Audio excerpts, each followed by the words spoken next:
wakawakemea, wanafunzi wake wakawakemea, lakini Yesu akasema, waacheni watoto wadogo waje kwangu. Sikiza point. Mungu alisema aweze akaingia mwanadamu yeyote kwenye ufalme wa Mungu basi na kuzaliwa mara ya pili. Lakini walipowazuia watoto, Yesu anajibu akisema, waacheni watoto wadogo waje kwangu. Teremka.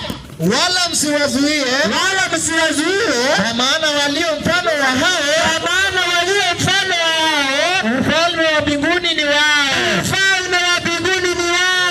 Akaweka mikono yake juu yao akatoka huko. Mwalimu wangu, yani kumbe mtu mzima sharti abatizwe uingie ufalme wa mbinguni. Lakini watoto na walio kama hao, ufalme wa Mungu ni wao.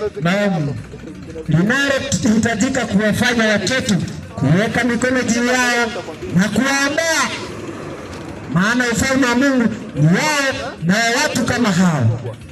Nasikitika ninapoona watu wakiwabatiza watoto, maana ndiposa ubatizima kwanza uamini na utubu dhambi zako.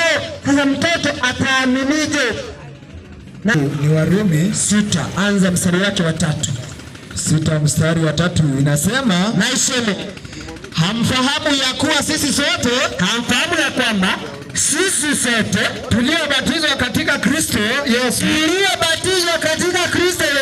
tulibatizwa katika mauti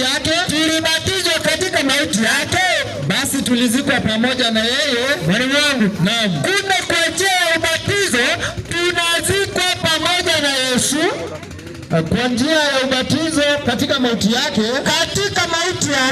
kusudi kama Kristo alivyofufuka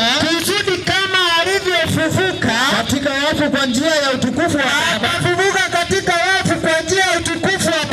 vivyo hivyo na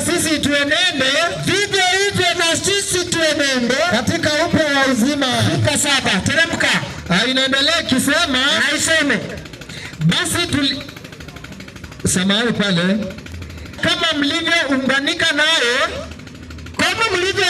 naye katika mfano wa mauti yake, kadhalika mtaunganika kwa mfano wa kufufuka kwake. Sikia, tunaambiwa hivi kwamba kama alivyokufa Yesu msalabani, tunaheshimu kifo chake kwa njia ya ubatizo, kusudi kama alivyokufa tunazamishwa ndani ya maji mengi mfano wa mauti yake. Na anasema kama tunavyounganika